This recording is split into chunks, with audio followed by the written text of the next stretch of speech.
নমস্কাৰ বন্ধুসকল, আসাম ফাৰ্মিং চেনেললৈ আপোনালোক সকলোকে স্বাগতম জনাই এটা নতুন ভিডিঅ' লৈ আহিছোঁ।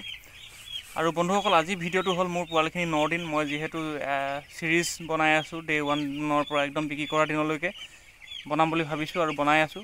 আৰু আজি হ'ল 9 দিন, তাৰমানে আপোনাৰ যোৱাকালি 8 দিন আছিলে। 8 দিনৰ দিনা মই ভিডিঅ' বনোৱা নাই, কাৰণ কিয় 8 দিন আৰু 7 দিন যিকেইটা মেডিচিন দিছিলোঁ ছেম হ'ব। আপোনালোকে 8 দিনৰ ভিডিঅ'টো মোৰ চাই ল'ব, ডে 8ৰ। আৰু আজি হ'ল 9 দিন। 9 দিনত কি কৰিব লাগে কি নাই সেইখিনি মই আপোনালোকক জনাই আছোঁ। ভিডিঅ'টো প্ৰথমৰ পৰা শেষলৈ চাব। আৰু নতুনকৈ যদি আপোনালোকে মোৰ চেনেলটো চাইছে, অনুগ্ৰহ কৰি ছাবস্ক্ৰাইব কৰি ল'ব আৰু আপোনালোকৰ বন্ধুবৰ্গৰ মাজত শ্বেয়াৰ কৰি ল'ব। 9 দিনত আমি কি কৰিলোঁ চাওক আপোনালোকে। আজি ড্ৰিংকাৰখিনি অটো ড্ৰিংকাৰ কৰি দিলোঁ, মেনুৱেল ড্ৰিংকাৰ চব আঁতৰাই দিলোঁ। আৰু মেনুৱেল ফিডাৰ যিখিনি আছিলে সেই ফিডাৰখিনিও আঁতৰাই দিলোঁ চব। মানে যিখিনি টাৰ্বো ফিডাৰ আছিলে, সৰু সৰু ফিডাৰ চব 8 কেজি ফিডাৰ লগাই দিছোঁ। এটা ফিডাৰ এটা ড্ৰিংকাৰ, এটা ফিডাৰ এটা ড্ৰিংকাৰ, তেনেকৈ কৰি কিনে লগাই আছোঁ। আৰু অটো ড্ৰিংকাৰ লগাই দিলোঁ কাৰণ আমাৰ অলপ অসুবিধা হয় যে মেনুৱেল ড্ৰিংকাৰ দি থাকিবৰ কাৰণে বাৰে বাৰে দিনটোত দুবাৰ কৰি দিনটোত দুবাৰ মানে 3বাৰ হয় ৰাতি ধৰি কিনি। তেনেকৈ ড্ৰিংকাৰ চফা কৰি ধুই মেলি আকৌ পানী অটো ড্ৰিংকাৰত দিয়া, যিহেতু এতিয়া পানীটো অলপ বেছিকৈ খাইছে সেইকাৰণে। আৰু ইহঁতে এতিয়া অটো ড্ৰিংকাৰ ঢুকি পোৱা হৈ গ'ল, ধুনীয়াকৈ অটো ড্ৰিংকাৰত পানী খাব পাৰে। তো সেই গতিকে আমি অটো ড্ৰিংকাৰ ইউজ কৰিছোঁ আজিৰ পৰা। আৰু সেই অটো ড্ৰিংকাৰ ইউজ কৰিছোঁ। আৰু আজি যিহেতু 9 দিন হয়, 9 দিনৰ এটা ভেকচিন হ'ব, IVD ভেকচিন। সেই ভেকচিনটো আজি আনিব লাগিব।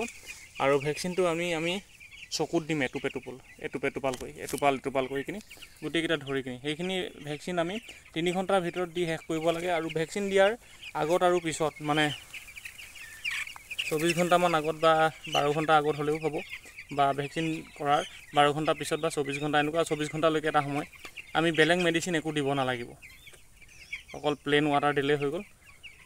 আৰু যিহেতু এইটো লাইভ ভেকচিন থাকে, তো সেই গতিকে আমি কোনো ধৰণৰ এক্সট্ৰা মেডিচিন আমি খুৱাব নালাগে সেইকেইদিন।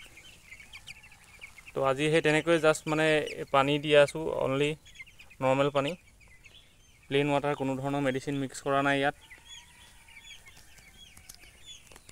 আৰু সেই 9 দিনৰ দিনা সেইটোৱে থাকে, এটা ভেকচিন হয়। ভেকচিন আমি অটো ড্ৰিংকাৰত দি দিব পৰা যায়, যিহেতু মুৰ্গী পোৱালিবিলাক চাওক আপোনালোকে ধুনীয়াকৈ ঢুকি পাইছে। এইটো চাওক অটো ড্ৰিংকাৰত কেনেকৈ পানী খাই আছে। আৰু এই 8 কেজি ফিডাৰত চাওক আপোনালোকে কেনেকৈ পানী খাই আছে, এই দানা খাই আছে। তো 8 কেজি ফিডাৰত দানা খাই আছে। তো তেনেকৈ মানে সেই 9 দিনৰ দিনা আমি কৰিব লাগে। আৰু ইয়াত আজি মই ফৰ্মেলিন স্প্ৰে কৰিছোঁ, যিখন ফ্ল'ৰ হয় সেই ফ্ল'ৰখনত অলপ মানে গোন্ধ মাৰিছিলে, স্মেল এটা আহে, যিহেতু এমনিয়া অলপ হৈছে।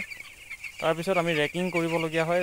এতিয়া যিহেতু গোটেই দেখিছে এইখন বেৰৰ পৰা সেইখন বেৰলৈ মই মেলি দিলোঁ পোৱালিখিনি।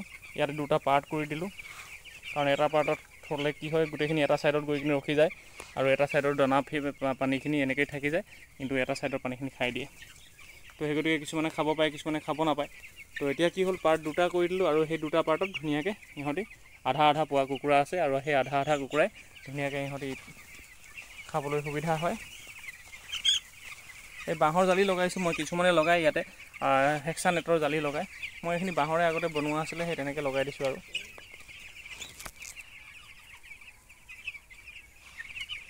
তো কেতিয়াবা কি হয় আপোনাৰ অটো ড্ৰিংকাৰবিলাক এই বহুদিন চাফা নকৰিলে মানে, বা বহুদিন পানী হেৰি নকৰিলে লিক আপোনাৰ জাম হৈ থাকিব পাৰে।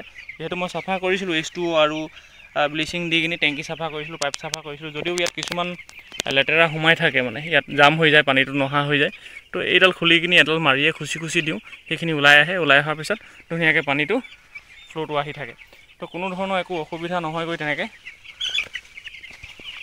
তো 9 দিনত এইখিনিয়ে কাম। আৰু 10 দিনৰ দিনা কি হ'ব, 10 দিনৰ দিনাতো মই একো মেডিচিন নিদিম, কাৰণ কেলৈ 9 দিনত ভেকচিন দিম, যিহেতু 10 দিন মই তেনেকৈয়ে ৰাখিম। Only normal water, plain water খুৱাম, কোনো ধৰণৰ মেডিচিন নিদিওঁ। তো 10 দিনৰ দিনা, তো 10 দিনৰ দিনা ভিডিঅ'টো মই আকৌ নবনাওঁ। আৰু 11 তাৰিখৰ পৰা মই 11 দিনৰ পৰা বনাম, পৰহিলৰ পৰা, যাতে পৰহিলৈ 11 দিনৰ দিনা আমি কি কৰিব লাগে, কি খুৱাওঁ, কি কৰিছোঁ, সেই গোটেইখিনি মই আপোনালোকক জনাই থাকিম। আৰু ভিডিঅ'টো ইমানতে শেষ কৰিছোঁ বন্ধুসকল, ধন্যবাদ।